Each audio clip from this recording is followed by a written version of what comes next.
Бүгінгі сабақтың тақырыбы функцияның экстремум нүктелерін табу. Функцияның экстремум нүктелері дегеніміз функцияның өсуден кемуге ауысқандағы аргументтің ең үлкен мәні, яғни максимум мәні, немесе функцияның кемуден өсуге ауысқандағы функцияның ең кіші мән қабылдайтын аргументтің мәні, яғни минимумы. Ол максимум мен минимумды анықтау үшін біз мынаны қараймыз. Y тең f от x функциясының анықталу облысынан алынған x0 нүктесі, ол сол x0 нүктесінің маңайынан алынған қандай да бір x мәніне тең емес деп қарастырайық. Сонда f от x функциясының мәні f от x0 функциясының мәнінен кем болса, яғни кез келген x тең емес x0 үшін осы теңсіздік орындалса, онда x0 нүктесі осы аралықта функцияның максимумы болады. Ал f от x функциясының мәні f от x0 мәнінен артық болса, онда x0 нүктесі функцияның минимум нүктесі болады. Яғни оны біз суретте былай көрсетсек болады. X пен x0 тең емес, қандай да бір анықталу облысынан алынған нүктелер, сонда берілген функцияның x0 нүктесіндегі мәні өзінің маңайындағы кез келген x-тің мәнінен артық болса, яғни өзінің маңайын мінекей x0-дің мәні өзінің маңайындағы жатқан кез келген x-тің мәнінен артық болса, онда x0 нүктесі максимум нүктесі болады. Яғни бұл функцияның өсуден кемуге ауыстыратын нүктесі. Ал егерде функцияның x0 нүктесінің маңайынан алынған кез келген x-тегі мәні, ол x0-дегі мәнінен кем болса, ол артық болса мінекей, онда x0 нүктесі минимум нүктесі болады. Міне осыны біз мысалмен көрсетейік. Берілген функцияның максимум, минимум нүктелерін табыңдар дейді. Ол үшін бірінші біз берілген функцияның анықталу облысын тауып алайық. Яғни анықталу облысы бөлшектің бөлімінде x тұр, олай болса 0-ден басқа кез келген сан. Яғни минус шексіздіктен 0-ге дейін, 0-ден плюс шексіздікке дейін дейміз. Ал енді берілген функцияның туындысын тауып алайық. 4-тен 1 x-тің туындысы 4-тен 1-ге тең, минус 4 бөлінген x квадратқа тең болады. 1 бөлінген x-тің туындысы минус 1 бөлінген x квадрат, ал мұнда 4 тұрғандықтан 4 бөлінген x квадрат. Енді бұның ортақ бөлімі 4x квадрат, x квадрат минус 16 болады. Берілген нүктенің берілген туындыны 0-ге теңестіріп, кризистік нүктесін анықтап алайық. Біз бөлшектің бөлімінің 0 болмайтынын білеміз. Олай болса, туынды 0 болу үшін оның алымын 0-ге теңестірсек жеткілікті. X квадрат минус 16 тең 0, бұдан x квадрат тең 16 десек, минус 16-на плюс 16 деп оң жақ өткіземіз. Сонда x-тің мәні плюс минус 4 болады. Яғни берілген функцияның кризистік нүктелері плюс минус 4-ке тең. Енді плюс минус 4-тің маңайында функция қалай өзгереді екен? Бізде 0 жаңағы үзіліс нүктесі болады, ал 4 оң жақта, минус 4 оның сол жағында жатқан нүкте десек, енді туындының таңбасы қалай өзгереді екен?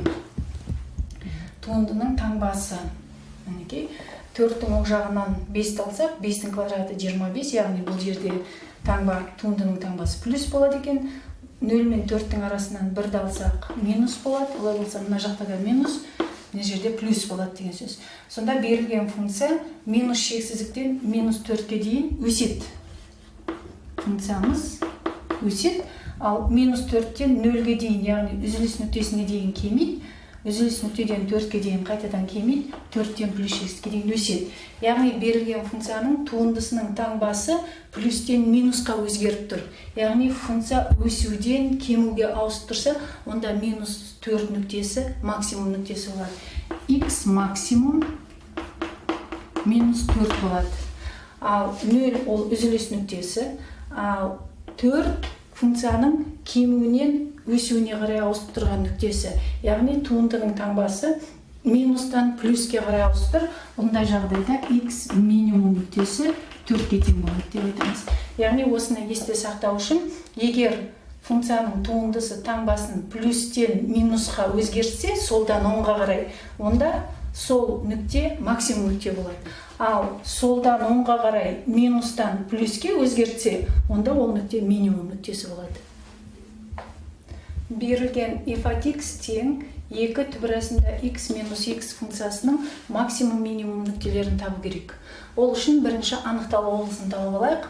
Түбірасында x квадрат түбір болғандықтан x теріс сан болмау керек. Яғни нөлден үлкен немесе нөлге тең сандар берілген функцияның анықталу облысы болады. Енді берілген функцияның туындысын тауып алайық. 2 түбірасында x 2 тұрақты сан, түбірасында x-тің туындысы 1 бөлінген 2 түбірасында x минус x-тің туындысы 1-ге тең. Енді 2 мен бөлшектің бөліміндегі 2-ні қысқартып жіберсек, 1 бөлінген түбірасында x минус 1. Яғни берілген функцияның туындысы осыған тең болды. Туындыны нөлге теңестіріп, кризистік нүктелерін тауып аламыз. Яғни түбірасында x ортақ бөлімі болса, 1 минус түбірасында x дейміз. Бөлшектің бөлімі нөлге тең болмайды. Яғни бұл жағдайда бөлшек жаңа кризистік нүктесін табу үшін алымында тұрған өрнекті нөлге теңестірсек жеткілікті. Яғни 1 минус түбірасында x тең 0. Бұдан түбірасында x тең 1, екі жағында квадраттап жіберсек, x тең 1. Берілген функцияның кризистік нүктесі 1-ге тең болды. Сонымен анықталу облысын және кризистік нүктесін ескеріп, сан түзуінде кескіндейміз. Анықталу облысында x үлкен немесе тең 0 дедік. Яғни 0-дің оң жағын ғана қарастырамыз, және оң жағында 1 кризистік нүктеміз бар.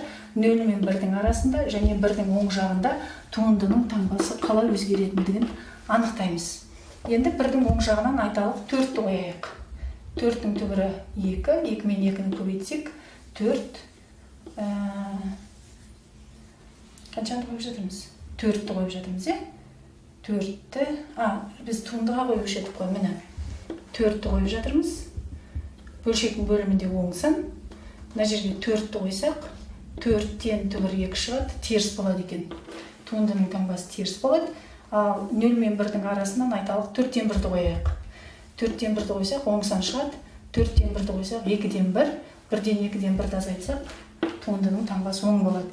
Яғни 0 мен 1-дің арасында туындының таңбасы оң болды. Олай болса, функция бұл аралықта өседі. Ал 1-ден плюс x-ке дейінгі аралықта туындының таңбасы теріс болды.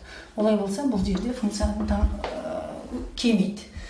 Енді функцияны өсуден кемуге ауыстыратын нүктесі, яғни туындының таңбасы плюстен минусқа қарай ауысып тұр. Олай болса, 1 максимум нүкте болады. Сонымен x максимум тең болады 1-ге.